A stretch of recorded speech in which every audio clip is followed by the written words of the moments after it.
Le dialogue politique au sein de l'espace public. L'appel du président qui ne fait pas encore l'unanimité. L'absence de confiance entre les acteurs politiques. Une restauration est-elle possible? Le projet de loi portant suppression du poste de Premier ministre qui divise, entre autres sujets au menu de remue-ménage.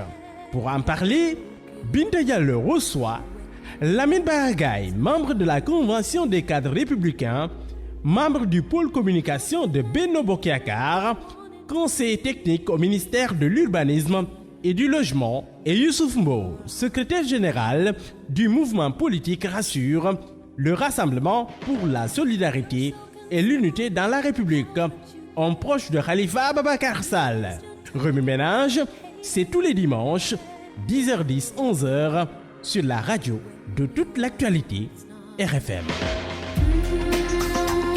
Mesdames, Messieurs, bonjour. Remue-ménage qui reçoit aujourd'hui Lamine Bara Gaye, membre de la Convention des cadres républicains, membre du pôle communication de Benno Bokk Yakaar, conseiller par ailleurs, conseiller technique au ministère de l'Urbanisme et du Logement. Merci Lamine Bara d'être venu.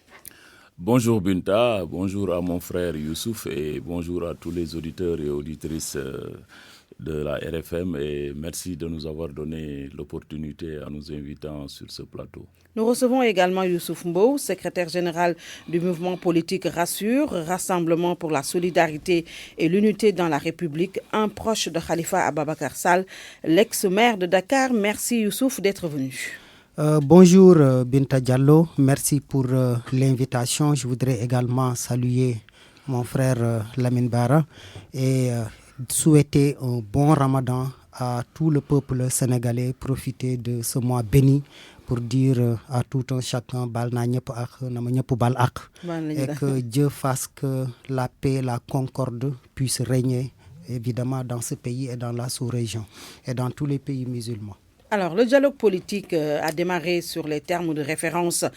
Toute l'opposition, bien entendu, n'a pas répondu présente. Les proches de Khalifa Ababacar Sall, dont vous faites partie, non plus. Youssouf Mbow, pourquoi vous n'avez pas encore répondu à l'appel du ministre de l'Intérieur?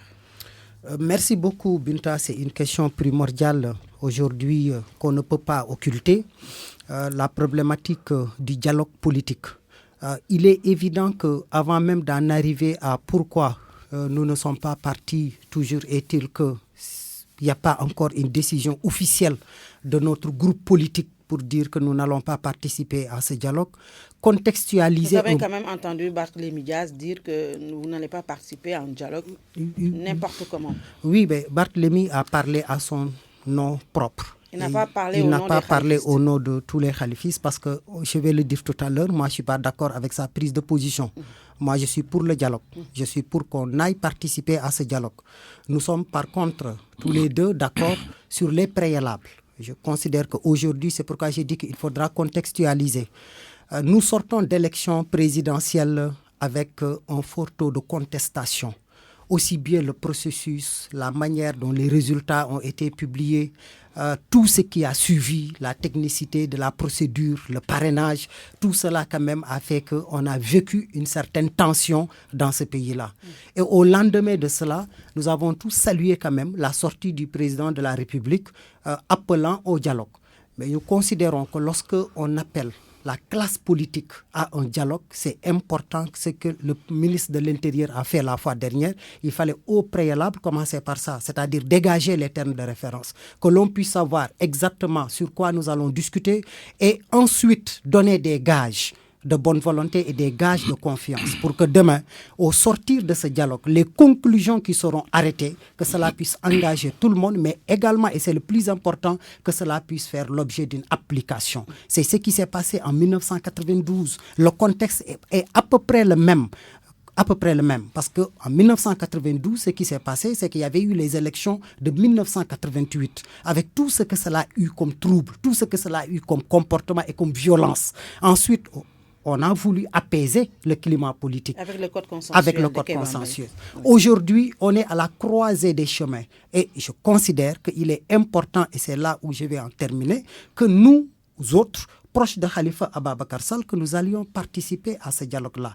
Peut-être, il y a il y a un préalable ou deux préalables. Et ça aussi, je pense que par rapport à ça, le président de la République doit prendre en compte cela. C'est qu'on ne peut pas, nous, ou à notre niveau, aller à ce dialogue-là, tout en sachant que notre leader, Khalifa Ababacar Sall, est en prison, mais surtout est l'otage politique du président de la République. Nous considérons également que Karim Meïssa Wade ne doit plus être un exilé politique, d'autant plus qu'il n'avait pas été le seul à être épinglé par la CREI. Aujourd'hui, ce qu'on constate, c'est que pratiquement 10 ans après, c'est le seul à être poursuivi, condamné et pratiquement exilé. Donc, il faudra régler ces deux préalables. Et ensuite, moi, je suis pour que l'on aille dialoguer avec ce régime. Et tout au long de l'émission, nous allons revenir sur ces préalables. Sur ces Youssouf Mbow, Lamine Bara, à chaque fois que le ministre de l'Intérieur convoque l'opposition autour de concertation, on voit que l'opposition ne répond pas souvent.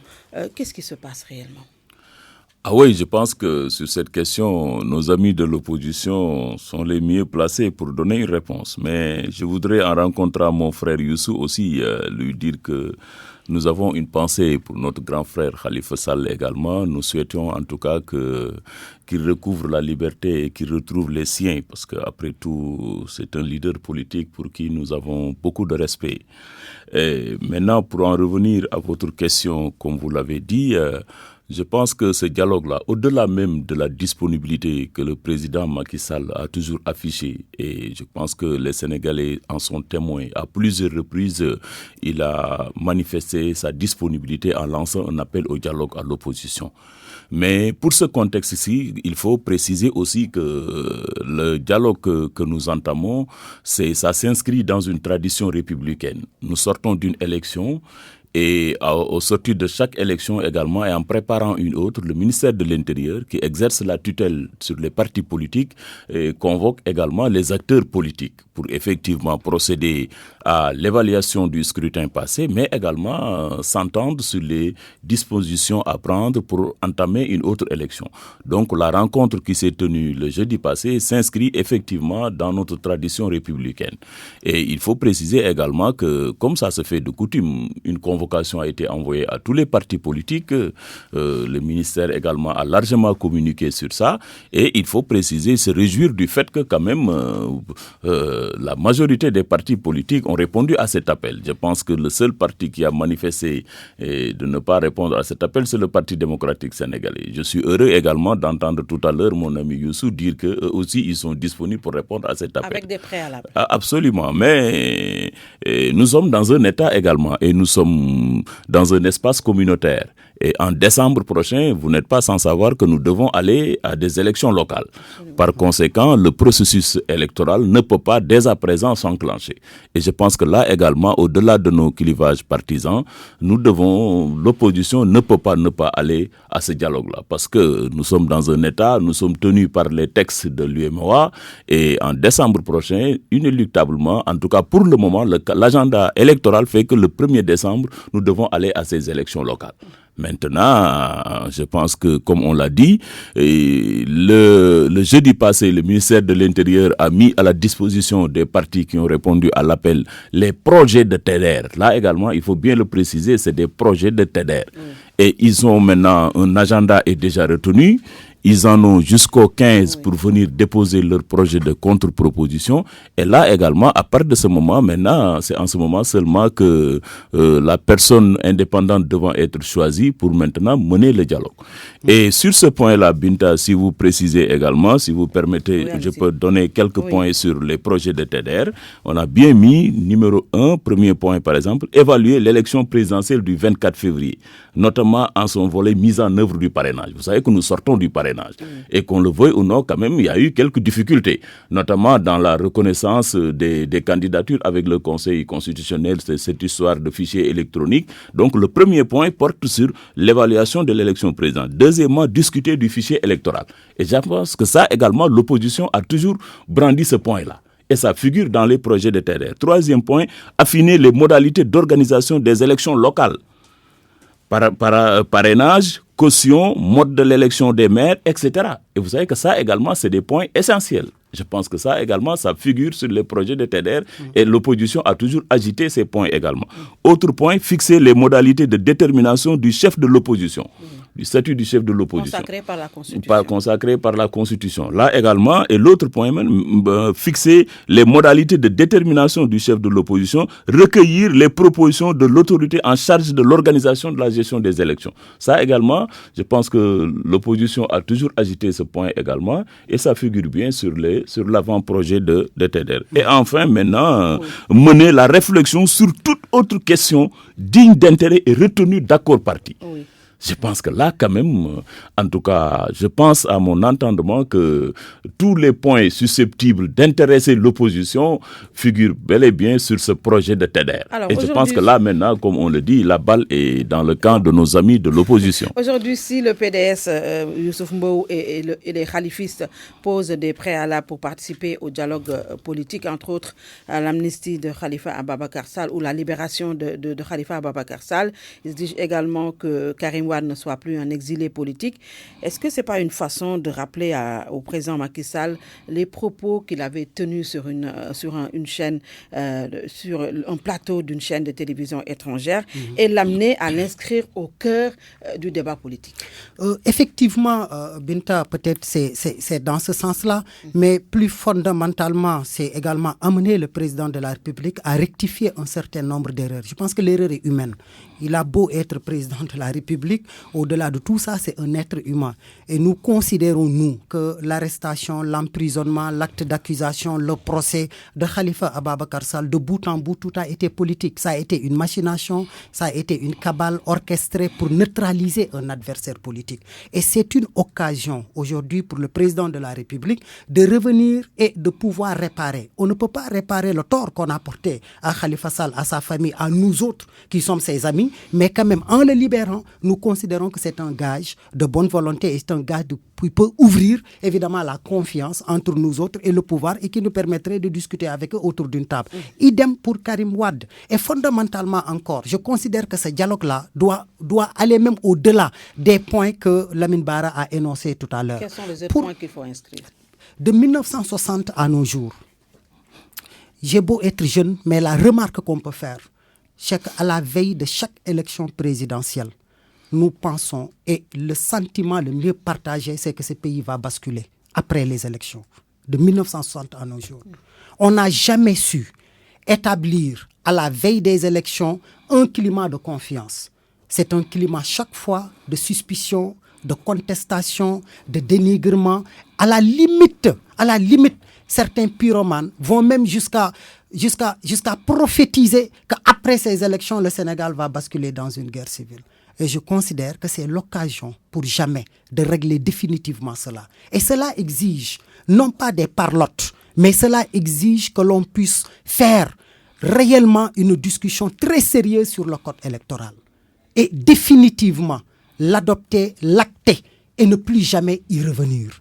Et le code même de 1992 comporte des impairs qu'il va falloir améliorer. Et ça, le président est aujourd'hui dans une posture qui lui permet de le faire. Je ne parle pas de son second mandat, mais je veux dire que ne serait-ce que pour pouvoir entrer dans l'histoire, dans ce dialogue-là, il doit y figurer. Mais ce que je vois, c'est qu'en réalité... On a entendu le ministre de l'Intérieur dire qu'on a un fichier qui a été déjà audité au plan international. Oui, mais un fichier audité sur le plan international, si ce fichier ne rencontre pas l'adhésion des acteurs locaux nationaux, évidemment, ça pose problème. Avant que la communauté internationale ne donne sa caution morale, il faudra d'abord que nous autres politiques, acteurs au niveau national, que nous puissions donner notre caution. Donc il va falloir que toutes les questions relatives à des élections doivent être totalement réglées et mises sur la table. C'est cela qui permettra au moins de dépasser un débat qui revient et qui est récurrent. C'est le débat relatif aux fraudes électorales, au processus électoral. Une fois qu'on aura réglé ça, vous allez voir que même par rapport à la moralisation de la vie politique sénégalaise, on aura fait un grand pas en avant. Parce que tous les débats tournent autour de ça. Aujourd'hui, on nous parle d'élections locales. Oui, mais après les élections locales, on nous parlera des élections législatives. Après les élections législatives, on nous parlera des élections présidentielles à venir. Il nous faut avoir une démarche perspectiviste qui nous permettra pour 100 ans de pouvoir au moins ne plus jamais parler d'élections et ne plus vivre les situations de tension que nous avons vécues à la veille de ces élections présidentielles et au lendemain de ces élections et qui continuent d'ailleurs de vicier l'atmosphère politique au Sénégal. C'est cela en réalité le véritable dialogue. Et c'est là où nous, on attend le président de la République. Oui. Moi, je suis partisan du dialogue parce que je considère qu'on ne peut pas tout le temps être dans la confrontation. Ce n'est pas possible. On ne peut pas tout le temps être dans la haine de l'autre. On ne peut pas tout le temps, parce qu'on est acteur politique, considérer que, évidemment, l'autre, on ne doit jamais s'asseoir autour d'une table avec lui et discuter sur ce qui nous engage tous. Mais la garantie, la caution de ce dialogue-là, c'est au président de la République et à lui seul de donner ces gages-là. Et j'aurais bien aimé, et ça, c'est qu'il a fait appel au président Abdou Diouf et au président Abdoulaye Wade, mais j'aurais bien aimé que si le dialogue doit s'ouvrir, un jour que le président en personne vient l'ouvrir. Parce que c'est ça aussi qui sera un gage de respect pour les autres acteurs politiques, mais c'est cela également qui va l'engager et qui ne fera pas que demain il viendra nous dire que de toute façon vous avez discuté. Vous avez quand même dit, Youssouf Mbow, quelque chose d'intéressant et même d'important, l'instauration de la confiance. C'est ce problème qui oppose les acteurs politiques, Lamine Bara. Comment faire pour restaurer la confiance entre les acteurs avant tout démarrage d'un dialogue? Mais vous savez, Binta, Youssou est d'accord sur ça. Il a toujours été question quand même qu'entre pouvoir et opposition, de controverses sur le fichier électoral avant les élections. Ça, c'est pas une nouveauté dans une démocratie et chez nous. Mais ce qui est permanent et qu'il faut reconnaître, que Youssou ne peut pas ne pas admettre, est que tous les points dont il parle figurent dans l'avant-projet. Quand on dit évaluer l'élection présidentielle, notamment son volet parrainage, moi je crois qu'ils sont libres de faire des propositions ou des contre-propositions. On a dit également discuter sur le fichier électoral. Mais ça prend en charge leurs préoccupations. Maintenant, il faut distinguer le volet dialogue comme énoncé par le président de la République, parce qu'il y a le volet dialogue sur les grandes questions nationales et qui a été consacré à la date du 28 mai. C'est différent maintenant du dialogue républicain sur le processus électoral qui peut ne pas être mené que par le ministère de l'Intérieur. Parce que c'est le ministère de l'Intérieur qui est compétent dans notre pays pour tout ce qui est gestion du processus électoral. Sauf que le ministre de l'Intérieur est récusé par le Parti démocratique sénégalais. Oui, mais il faut reconnaître aussi quand même que, vous savez, les deux points qu'il évoque, notamment le cas Karim Wade et Khalifa Sall pour participer, pour apaiser. Moi, je ne pense pas que ça figure que ça puisse être des points de blocage pour le dialogue. Parce que le PDS, pour en parler spécifiquement, le PDS a boycotté l'élection présidentielle passée. Et donc, par conséquent, le PDS n'a pas une voix autorisée pour dire qu'il va, parce qu'ils ont déjà manifesté leur désaccord en refusant de participer à l'élection présidentielle. Est-ce que ça a empêché à l'élection de se tenir? Mieux encore, le parrainage, quoi qu'on puisse dire quand même, a consacré, a donné un résultat que personne ne peut remettre en cause. Parce qu'au sortir de cette élection présidentielle, Binta, pour rappeler sur les chiffres et les résultats, 42% de Sénégalais n'ont pas voté pour notre candidat. Bien que ensuite, nous avons également à perdre d'importants bastions électoraux. Nous avons perdu Ziguinchor, nous avons perdu Thiès, nous avons perdu Touba Mbacké, mon département. Est-ce que c'est de gaieté de cœur que Macky Sall perde des bastions, des départements ou des régions comme ça? Le jeune Sonko, pour qui j'ai beaucoup de respect, a eu 15% au sortir de cette élection. Ensuite, cette élection également a reçu le quitus de l'ensemble des observateurs nationaux, africains et même internationaux, qui ont dit qu'effectivement l'élection présidentielle au Sénégal a été démocratique, ouverte et transparente. Et le président a été élu à 58%. Oui, je pense quand même aussi que toute proportion gardée, Binta, nous ne pouvons pas également, de tout ce qui est l'approfondissement de notre démocratie, l'opposition également a un rôle à jouer. Rappelons également qu'en 2011, quand il a été question de controverse sur la participation du candidat Abdoulaye Wade, mais quand le Conseil constitutionnel avait décidé, le président Macky Sall, à sa décharge quand même, avait dit « Moi, je pars aux élections ». Il est parti battre campagne. Et ça a donné ce que ça a donné. Nous avons amené Abdoulaye Wade au deuxième tour et nous l'avons battu à travers le scrutin. Moi, je pense quand même que dans ce pays-là, encore, c'est les Sénégalais qui élisent. Ce n'est pas parce qu'on a en charge l'État, on a le ministère de l'Intérieur, qu'on puisse gagner des élections dans ce pays-là. En tout cas, je pense quand même, je reste convaincu que nos amis de l'opposition ne pourront pas ne pas reconsidérer leur position et participer au dialogue. Est-ce qu'aujourd'hui, on peut tendre à un dialogue sincère et inclusif, Youssouf Mbou, quand on sait que la restauration de la confiance, moi, ça me tient à cœur. Est-ce que c'est possible de le faire dans un contexte où on a eu un livre blanc qui a été publié par les partisans ou ceux qui étaient en coalition avec Idrissa Seck, qui dit que le président Macky Sall n'est pas du tout, ou bien n'a pas été élu avec 58%. S'il n'y avait pas ces irrégularités, il serait à 46% et qu'il y aurait un second tour. Les faits sont têtus. Et qui fait que vous avez parfaitement raison d'ailleurs d'insister sur la restauration de la confiance. Nous avons un président de la République qui nous a quand même habitués à des reniements. Ça, il faudra véritablement le dire. Le président de la République, à chaque fois, a essayé, comme un boulanger, de rouler l'opposition dans la farine. Et ça, nous, on ne l'oublie pas. Et c'est cela, d'ailleurs, qui fait que les gens sont un peu crispés lorsqu'il s'agit, évidemment, d'aller dans ce dialogue-là. Parce qu'on se dit que quel que soit ce qu'on peut arrêter en termes de consensus, du jour au lendemain, le président, d'une manière unilatérale, peut en revenir. Et c'est cela qui est à l'origine, d'ailleurs, de toutes les contestations sur le plan électoral. Ce n'est pas l'élection en tant que telle qui pose problème. C'est tout ce qu'il y a eu comme processus, comme procédure avant les élections. Je rappelle un point important, Lamine Bara, le parrainage. Le parrainage, c'est d'une manière unilatérale que le président en a décidé, sans aucune concertation avec l'opposition. Et l'opposition a manifesté, l'opposition a tapé du poing sur la table, on ne l'a même pas écouté. Et à l'Assemblée nationale, on a fait voter cette loi-là avec une violence morale inouïe. Et qu'est-ce que vous voulez à partir de ce moment-là? Qu'est-ce que vous voulez? Ce qu'on ne peut pas, nous, parce que le président de la République claque les doigts, qu'on revienne et qu'on dise au président, de toute façon, continuons à dialoguer. Non, ce que je dis, et je le répète, il faut d'abord restaurer la confiance. Restaurer la confiance, cela passe d'abord par deux choses, fondamentalement deux. Première chose, la libération des otages politiques. Karim Wade en est un, Khalifa Sall en est un. Deuxièmement, que le président de la République donne des gages, qu'à l'issue de ces concertations-là, que l'ensemble des conclusions feront l'objet d'une application et veiller à ce que cela soit également ainsi fait. Pour le 28, en réalité, ce n'est pas un dialogue national. Nous avons tous vu ce qui se passe le 28 mai. Il s'agit de rassembler les gens au centre international d'Abdou Diouf et des gens discutent, chantent les lois du président de la République et le soir, chacun rentre chez lui. Ce n'est pas ça, en réalité, l'essence même du dialogue. Le dialogue doit être un moment d'échange, un moment de discussion approfondie et sans tabou sur tous les sujets qui peuvent permettre au Sénégal de pouvoir avancer. Et la démocratie sénégalaise, elle ne peut pas... Est-ce que vous voulez dire que le dialogue politique ne devait pas être inscrit dans le dialogue national? Non, mais le dialogue national, ils en ont fait ce qu'ils ont voulu en faire.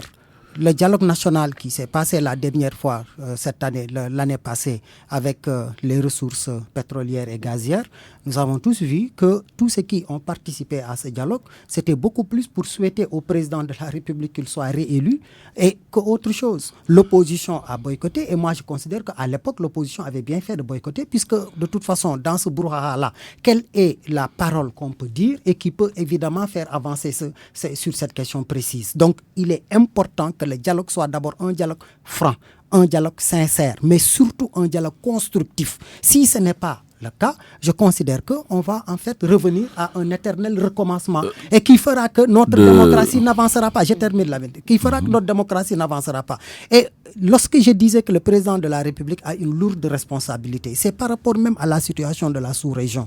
Le Bénin avait atteint un niveau de démocratie où on pensait que ce n'était pas possible de faire du rétropédalage. Et aujourd'hui, on voit ce qui se passe au niveau de nos amis béninois. L'élection législative avec pratiquement une opposition qui a boycotté. En 2007, c'était avec beaucoup de regrets que l'opposition avait boycotté les élections législatives. Ça a créé quoi? Ça a engendré les assises nationales. À quelque chose, malheur est bon, peut-être. Les assises nationales nous ont permis d'avoir des textes, mais ces textes, personne ne les applique. Demain, si l'opposition n'arrive pas, et c'est là où moi, quand même, je considère que nous devons y aller, et je maintiens ma position, nous devons y aller, pour que nous puissions pas retomber dans les travers de 2007. Aller vers les élections législatives de 2022, les boycotté. Je pense que ce n'est pas bien pour l'image du Sénégal. Ça n'approfondit pas la démocratie sénégalaise et ça ne crée pas des gages de stabilité et d'harmonie dans notre pays. Or, on en a besoin, d'autant plus que au niveau de la sous-région, quand même, il faut le reconnaître, il y a énormément d'instabilité. Il est dit que le dialogue politique convoqué encore une fois par le chef de l'État est juste un prétexte pour amnistier Khalifa Babacar Sall, comme ce fut le cas Lamine Bara, avec la grâce que le président avait accordée à Karim Wade à l'occasion du premier dialogue politique en 2016. Bon, moi sur ces deux cas-là, Karim et Khalifa, ce qu'il faut préciser, Binta, et c'est ça la réalité des faits, c'est que c'est des dossiers qui ont déjà connu tout le processus juridique et qui sont à leur terme. Karim Wade a utilisé toutes les voies de recours. Idem pour Khalifa. Par conséquent, ils sont définitivement condamnés. Là, maintenant, c'est les possibilités qui s'offrent, comme on l'a dit, c'est l'amnistie, la grâce. Karim Wade en a déjà besoin, lui, en a déjà bénéficié, lui, pour ce qui est de la grâce. Maintenant, pour Khalifa également, je pense que le président de la République, la dernière fois qu'il a exprimé sur ça, avant l'élection, il avait dit qu'il est dans de bonnes dispositions pour ouvrir véritablement une nouvelle séquence sur cette histoire-là. Et je reste convaincu que dans sa magnanimité, le président de la République ne peut pas ne pas être sensible à cette question-là. Maintenant, c'est son pouvoir et l'Assemblée nationale pour ce qui est de l'amnistie. Maintenant, pour revenir sur ce qu'il a dit, mais je pense quand même que nous sommes dans un État, nous sommes dans un processus électoral et comme je l'ai dit dans l'entame, nous sommes tenus dans les délais. Et là également, est-ce qu'on peut suspendre le processus électoral d'un pays tout simplement parce que deux concitoyens, quel que soit leur rang pour qui j'ai beaucoup de respect, sont condamnés. Ça également, je pense que ça peut être assez compliqué. Mais ce qui est constant et réel, c'est que tous les points que Youssou évoque figurent dans l'avant-projet. Recueillir les propositions sur l'autorité en charge de l'organe de la gestion des élections. Eux, ils récusent quelquefois le ministère de l'Intérieur, l'organe. Mais ça figure déjà sur ce point-là. Le dernier point, mener la réflexion sur toute autre question digne d'intérêt et reconnue d'accord parti. Moi, je pense que quand même ça, c'est un point qu'on pourrait appeler un point fourre-tout. Tout ce que l'opposition posera sur la table, mais ne pourra faire l'objet de discussions. Maintenant, ce qu'il faut reconnaître également là-bas et l'avancée que le président Macky Sall également a faite sur ce point, c'est que, rappelez-vous, sous Abdou Diouf, Abdou Diouf avait d'autorité nommé Kader Boye comme autorité pour la gestion du processus électoral. Abdoulaye Wade avait fait de même en nommant le professeur Abdoulaye Gueye. Mais là, le président Macky Sall a dit, et le ministère de l'Intérieur, est que le débat est ouvert. L'opposition a même la possibilité de proposer demain la personne qui va mener ces négociations-là, ce processus électoral. Je pense que là également, c'est encore un acte d'ouverture de la part de notre pouvoir. Parce que ça également, récemment, que l'élection présidentielle, l'ambassadeur Seydou Nourouba a été désigné. Et ce n'est pas le président Macky Sall qui l'a désigné d'autorité. La proposition est venue même de l'opposition. Je pense que là, sur ces points-là, Andy Seydou Nourou a eu à mener la concertation pendant un bout de temps avant qu'on s'enclenche sur ça. Oui, le PDS, c'est une autre affaire, comme j'ai dit, parce que là également, il y a des voix discordantes. On a vu également, et de toute façon, nous en prenons acte. Mais ce que je dis est que cette question de confiance dont il parle, moi, je ne la trouve pas fondée, vraiment. En quoi le président Macky Sall peut aujourd'hui prendre des décisions d'autorité sur le processus électoral? C'est le ministère de l'Intérieur qui mène les concertations. Et ensuite, maintenant, on est dans un état, à un moment donné, quand le ministère de l'Intérieur s'accorde sur quelque chose avec l'autorité consensuelle qui sera désignée et que des projets de TDR et que des TDR finaux seront retenus, à partir de ce moment-là, on le soumet au gouvernement. Et le gouvernement va l'envoyer à l'Assemblée nationale. Oui. C'est comme ça que le processus se fasse. Mais on ne peut pas être là à dire que oui, nous n'avons pas confiance au président de la République et qu'on va suspendre le processus électoral. Ça, je ne pense pas. Oui. Je voulais juste dire que par rapport surtout à ce dialogue-là, la question électorale, non seulement elle est importante, mais je pense quand même qu'également, il va falloir même que l'on aille beaucoup plus loin que par rapport à cela. Parce que la remarque qu'on a faite, Binta, au Sénégal, et ça aussi, ça peut participer à la stabilisation du jeu politique, c'est que lorsque le président de la République en 2012 a lancé son slogan « La patrie avant le parti », je pense que c'est l'occasion ou jamais de pouvoir matérialiser cela en mettant en place évidemment des institutions qui permettront d'organiser des élections sans pour autant qu'on en arrive à récuser qui que ce soit. Pourquoi aujourd'hui il y a une sorte de fixation sur le ministre de l'Intérieur, Aly Ngouille Ndiaye? Mais avec tout le respect qu'on doit à Aly Ngouille Ndiaye, lui-même est à l'origine de ces contestations. On a entendu le ministre de l'Intérieur dire que lui, il a pour mission de faire réélire le président de la République. Lorsqu'un ministre de l'Intérieur tient de tels propos, vous voulez que ce ministre-là nous inspire confiance? Il ne peut pas. Il va falloir qu'on réfléchisse sur un organe qui va se charger d'organiser les élections et qui va être indépendante de l'ensemble des chapelles politiques. Voilà, N'ayons pas peur des mots. Absolument. On a toujours agité la CENI, Commission électorale nationale indépendante, qui se chargera de gérer le fichier électoral, qui se chargera de gérer le processus électoral, qui se chargera de gérer les résultats, qui se chargera de la proclamation des résultats. Qu'est-ce qu'on a vu à la veille des élections, au lendemain des élections, non, le jour même des élections? Le Premier ministre, der chef, annonçait des résultats provisoires, ce qui n'est pas de son rôle, ce qui n'est pas de sa mission et ce qu'il ne devait pas faire. Et c'est tous ces éléments qui brouillent en réalité le champ politique et qui font que la confiance, on a du mal à l'instaurer, on a du mal à l'entretenir.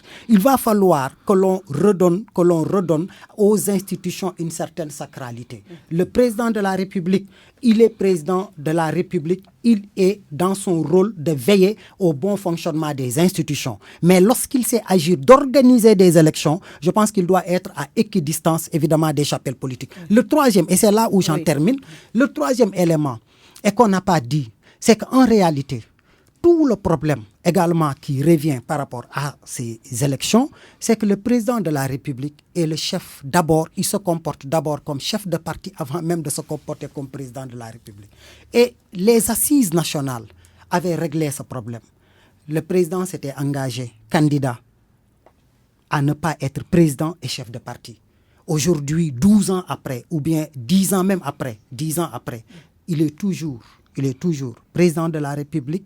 Si ma mémoire elle est bonne, je pense qu'on est à 8 ans après. Il est président de la République et il est chef de parti. Il va falloir que dans ces dialogues politiques, que l'on puisse reposer ce point-là et que lui, en tant que chef suprême, qu'il puisse évidemment régler définitivement ce problème en se disant je suis président de tous les Sénégalais et non pas président de la paix. Remue-Ménage qui reçoit donc Lamine Bara Gaye, membre de la Convention des cadres républicains, membre du pôle communication de Benno Bokk Yakaar, conseiller technique au ministère de l'Urbanisme et du Logement. Nous recevons également Youssouf Mbow du secrétaire général du mouvement politique Rassemblement pour la solidarité et l'unité dans la République, un proche de Khalifa Ababacar Sall. Alors, l'autre actualité a trait à la réforme constitutionnelle introduite à l'Assemblée nationale et qui a été votée par 122 députés. Le poste de Premier ministre a été supprimé, ce qui veut dire aujourd'hui, Lamine Bara, que tous les pouvoirs se concentrent autour du président de la République. Oui, je pense que sur ce point également, Binta, il faut préciser que c'est le président de la République quand même qui est dépositaire du suffrage universel de la majorité de nos concitoyens. Et le président de la République également, Macky Sall, il faut le reconnaître, a cheminé dans notre administration en franchissant plusieurs paliers, comme on le dit souvent, directeur général, ministre, premier ministre, jusqu'à arriver à la magistrature suprême. Par conséquent, on ne peut pas ne pas lui reconnaître qu'il a quand même une maîtrise du fonctionnement de notre administration et de nos institutions. Et c'est en tirant l'expérience de ça qu'il a effectivement pris la décision, je pense, de procéder à ces réformes. Et je pense que ceux qui ont parcouru l'exposé des motifs de ce texte qui a été envoyé et voté par l'Assemblée nationale reconnaissent quand même que ce texte-là n'est pas destiné à renforcer les pouvoirs du président de la République. Je pense que, comme on l'a dit, le point fondamental, c'est de procéder à un resserrement des sphères de décision dans notre administration. Et pour rappel, nous avons tenu en 2016 un forum sur la modernisation de notre administration. Et ça, je pense que ça, ce n'est pas un terme nouveau. Depuis l'époque du Parti socialiste, on a connu ici le ministère de la modernisation de l'État. Et jusqu'à présent également, il faut avoir l'honnêteté de reconnaître que notre administration souffre de beaucoup de goulot d'étranglement, de lourdeur, comme on le dit, et de lenteur administrative qui font qu'aujourd'hui, nous devons également avoir le courage d'opérer ces réformes. Et je pense que c'est tirant les enseignements de tout cela que le président de la République a décidé de mener ces réformes qui, au bout du compte, va impacter sur la célérité dans le traitement des dossiers et effectivement, au finish, impacter positivement sur le vécu des populations. Et je pense qu'il y a un exemple également qui prouve que les initiatives et les innovations que le président Macky Sall a faites jusque-là ont donné le résultat. Et sur ça, on peut donner l'exemple du PUDC. Et je pense qu'aujourd'hui, que quand même, avec tout le respect que nous devons à notre administration traditionnelle, le PUDC, au début, les gens avaient dit, voilà, on veut dessaisir les hauts fonctionnaires, on veut donner du gré à gré, mais aujourd'hui, quand même, avec le PUDC, nous avons en un temps record, quand même, changé le vécu de beaucoup de populations. Moi qui vous parle, je suis issu du monde rural et je sais ce que c'est qu'apporter dans un village de l'eau courante, mettre une maternité, mettre une piste de production pour l'évacuation des produits, etc. Je pense que ça également, aujourd'hui, Binta, avec le PUDC, je prends les Sénégalais à témoin.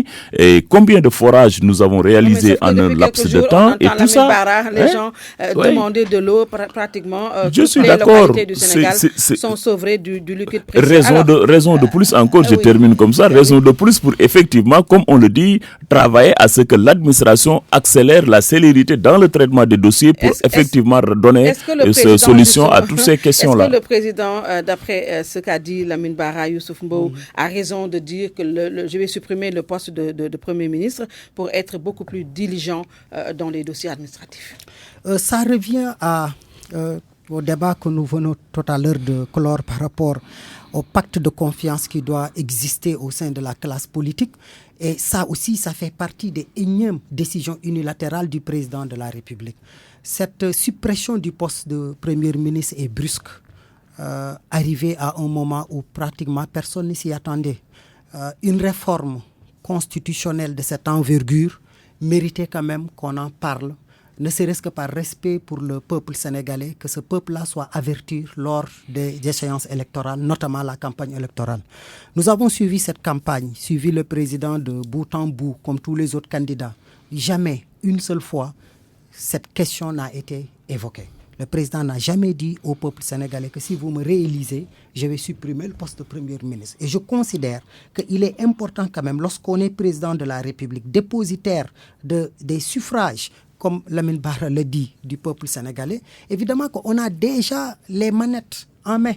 Quoi de plus? Le Premier ministre, en réalité, nous le savons tous, on n'a même pas besoin d'être constitutionnaliste, il suffit juste d'être politique et un fin observateur pour savoir que le Premier ministre n'a jamais rien décidé. C'est le président de la République qui est la clé de voûte de nos institutions. Pourquoi? Parce que le Premier ministre est même élu, nommé par le président de la République, qui peut l'enlever à tout moment. Donc je ne vois pas la nécessité, la pertinence, sur le plan ne serait-ce que gestion des dossiers, la pertinence de la suppression du poste de Premier. C'est pourquoi ça peut nous amener à deux questions. La première question, c'est d'abord quels sont les motifs de la suppression du poste de Premier ministre. Historiquement parlant, je pense que Senghor l'a fait en 1963. Tout le monde sait le pourquoi. Il y a eu le conflit Mamadou Dia Senghor. Au sortir de ça, le président Senghor avait besoin d'asseoir son autorité à la tête de l'État. Il a senti le besoin de supprimer pour être un président de la République avec tous les pouvoirs que cela nécessite. Abdou Diouf l'a fait, je pense, en 1983. Pourquoi? Le motif également était très simple. Abdou Diouf a eu le pouvoir non pas par les voies des urnes, mais par l'article 35. Et une fois président de la République, il avait besoin aussi d'asseoir son autorité. Mais le président de la République, Macky Sall, a-t-il besoin aujourd'hui d'asseoir une quelconque autorité? Il est quand même président de la République depuis 2007. Depuis 2012. Il est président de la République depuis 2012. Il a été réélu. Avec tous les pouvoirs que le confère la Constitution. C'est exactement ça. Il a été réélu et il le dit avec, Lamine Bara dit avec combien de pourcentage? Avec 58%. Absolument. Quelqu'un qui a été élu avec 58%, quel besoin a-t-il de pouvoir réconforter une autorité qui de fait existe déjà? Donc moi je considère que par rapport à cela, évidemment il en a le droit puisqu'il peut l'inspirer, mais je m'interroge réellement sur les motivations de la suppression de ce poste de Premier ministre. Et pour dénoncer un peu ce qu'on a toujours dénoncé avec le président Macky Sall, sa capacité à prendre des décisions unilatérales sans aucune concertation avec la classe politique. Et j'aurais dû, moi, comprendre la suppression de ce poste si on avait inscrit le point à l'ordre du jour, évidemment, de ce dialogue politique. On ne l'a pas fait. Évidemment, c'est aujourd'hui, on nous met tous devant le fait accompli. Et le deuxième élément, on nous parle de célérité par rapport à la gestion des dossiers. Bon, moi, je ne vois pas de célérité dans ça. Je ne vois pas où est-ce qu'on peut, à partir du moment où c'est le président de la République qui gère directement au travers de ses ministres les dossiers, mais les dossiers s'entasseront. On n'a même pas besoin d'être encore un expert en matière d'administration nationale pour le savoir. Le Premier ministre était une sorte de paravent entre le président de la République et le gouvernement.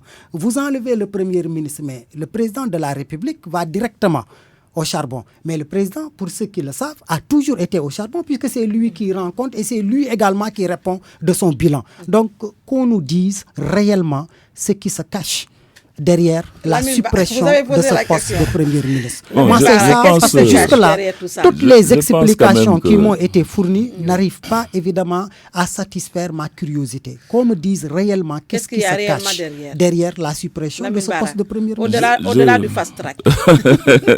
Je pense quand même, Binta, que le président de la République, au niveau de responsabilité où il est, quand même, ne peut pas chercher à jouer à cache-cache. Je ne le pense pas, loin de là. Et il faut reconnaître également que ça, on l'oublie souvent. L'actuel Premier ministre, s'il s'agissait seulement, comme on le dit, qu'on ne change pas un cheval qui gagne, est quelqu'un qui a quand même duré à cette position primatoriale et qui a fait, Mohamed Dionne, un excellent travail, salué, je pense, par tous les observateurs, tous les acteurs de la vie nationale. Et là également, s'il s'agissait seulement de, comme on nous le reproche souvent, de gérer une clientèle politique, on aurait conservé la primature. Je pense quand même que la primature, c'est un organe extrêmement important en termes de positionnement des cadres de l'administration, mais également mais un État, il fonctionne comme ça. Regardez Binta, les innovations n'ont pas commencé. J'ai donné l'exemple du PUDC. Il y a d'autres exemples également des mesures. Parce que quand on est élu également à la magistrature suprême, il faut des fois également prendre des mesures et d'autorité. Parce que ça, c'est le pouvoir qui le donne. Il est le privilège du scrutin, du suffrage universel, comme on le dit. On a vu ici des présidents de la République, l'exemple du Rwanda est là, Feu Blaise Compaoré, on l'a vu, Thomas Sankara, qui ont eu à prendre des décisions très courageuses. Dans la vie d'un État, le président de la République, c'est la station suprême. C'est à partir de ce moment qu'on peut effectivement prendre des décisions pour impulser la vie d'un État. Et ça, il a commencé à le faire dans le cadre de vie. Aujourd'hui, vous avez vu le travail que nous avons commencé, nous, au niveau du ministère de l'Urbanisme. Parce qu'à un moment donné, il faut que le président de la République est le premier à monter au créneau pour impulser une dynamique. Et c'est ça également qui va produire des résultats. Absolument. Je pense que là également, on l'a vu. Et ces décisions-là, ça n'a pas commencé aujourd'hui. Et ces décisions qu'il y a eu à prendre, regardez, en créant l'agence de gestion du patrimoine de l'État, de bâti de l'État, on a eu à économiser combien de milliards sur la charge locative de l'État. Et d'autres également. Mais c'est des mesures comme ça qu'il faut prendre également. Je pense que le président de la République, comme on l'a dit, si aujourd'hui on supprime la primature en termes de célérité sur les dossiers, en termes de resserrement des stations de décision, je pense quand même que le président de la République pourra, à partir de ce moment, avec la nouvelle nomenclature, diriger directement avec les directeurs et les ministres. Et je pense quand même que ça également, ça va impulser une célérité et qui va produire des résultats qui vont impacter sur le vécu des populations. Parce que, Binta, ce que nous visons, c'est quoi ? C'est qu'il y ait un mieux-être pour nos populations. Plus de forages, comme on l'a dit, plus de postes de santé, plus d'électrification. Mais cette administration lourde-là qui prend... Non, ça également, il faut qu'on... Regardez, pour parler, donner l'exemple de la France, Macron a même agité l'idée de supprimer l'école nationale d'administration de la France. Tout ça également, aujourd'hui, nous sommes dans un monde où, comme on le dit, c'est vrai que rien ne se cache les gens pensent que c'est péjoratif le fast track, mais c'est ça, on a besoin aussi de ça. De poste de Premier ministre Youssouf Mbow, mais vous êtes convaincu qu'il y a quelque chose qui se cacherait derrière cette décision du chef de l'État. Est-ce que, selon les acteurs, le président veut instaurer notre pays dans un régime d'hyper-présidentialisme? On est déjà dans un régime d'hyper-présidentialisme. Il n'a pas besoin en fait de le réinstaller. On est de plein pied dans ce régime hyper-présidentialiste. Et cela se traduit d'ailleurs par l'instrumentalisation de la justice. Je reviens. Pourquoi? Parce que si le président de la République, c'est lui qui l'a dit, j'ai mis le coude sur certains dossiers. Le dossier Khalifa Sall, je l'ai transmis. Pourquoi? Parce que Khalifa Sall était un adversaire politique gênant qu'il fallait à tout prix maîtriser. Karim Wade a été exilé.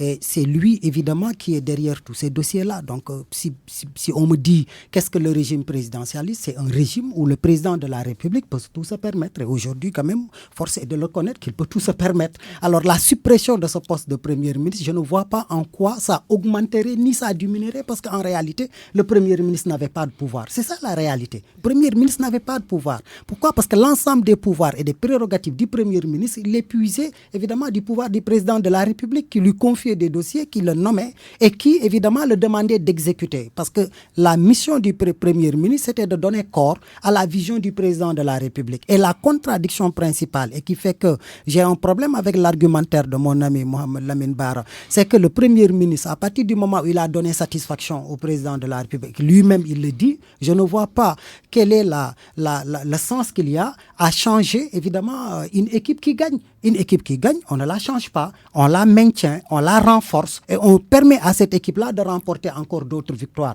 D'autant plus qu'il est à son second et dernier mandat. Et ce mandat, encore une fois de plus, ça devait même être l'occasion pour lui de mieux sacraliser notre constitution. Mais la suppression du poste, j'en arrive, la suppression du poste du Premier ministre, au-delà même du fait que c'est spontané, c'est d'une manière unilatérale, mais ça nous réinstalle dans un autre tourbillon qu'on a vécu et qu'on croyait d'ailleurs dépasser. C'est le tripatouillage de notre constitution.